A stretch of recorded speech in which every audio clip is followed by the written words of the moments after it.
Tout d'abord, je suis un enfant de Capelle-la-Grande. C'est de la ville qui m'a vu me construire, qui m'a vu évoluer, qui m'a vu grandir. En cela, j'avais envie de m'engager pour ma commune. Je me suis engagé associativement et puis mes parents étaient aussi engagés dans la commune.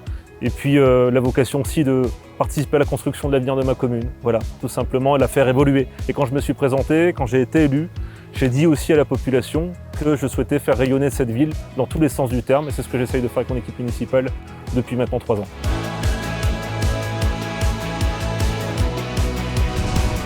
Le contexte a été exceptionnel, puisque le début de mandat a été marqué par la crise sanitaire, par ce virus du Covid qui a marqué l'ensemble de la population, notre population de Capelle-la-Grande. Mon équipe municipale et moi-même, nous avons été installés quelques semaines après, et donc avec Léon Devlois et moi-même et l'ensemble des élus, nous avons pu être au plus proche de notre population, faire preuve de solidarité et de proximité pour faire passer cette situation exceptionnelle dans les meilleures conditions pour nos habitants.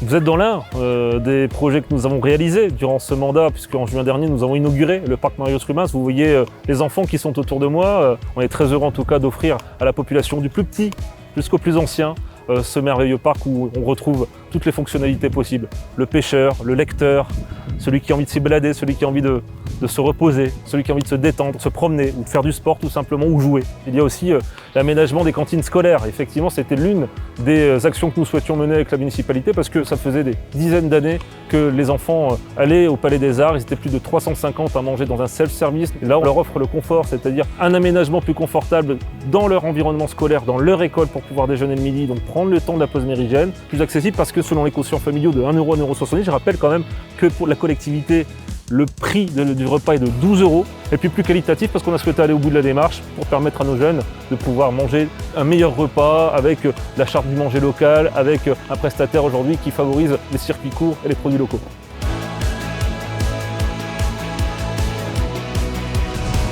Il y en a un certain nombre, mais je dirais que l'une des priorités qui doit être celle de l'action municipale, celle du maire, c'est d'attirer de nouveaux médecins.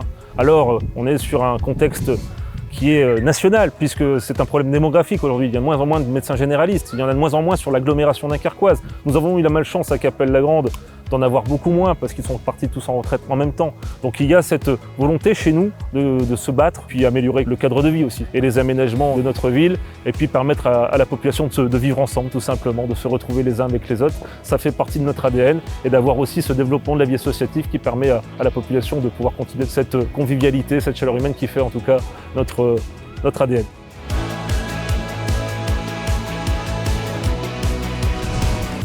Je suis simplement fier d'être maire de Capelle-la-Grande, fier d'être le maire de la ville qui m'a vu grandir, fier de l'équipe municipale, des élus qui m'accompagnent, fier des agents municipaux aussi qui travaillent à nos côtés et qui participent à améliorer la qualité de vie de nos Capelloises et de nos Capellois.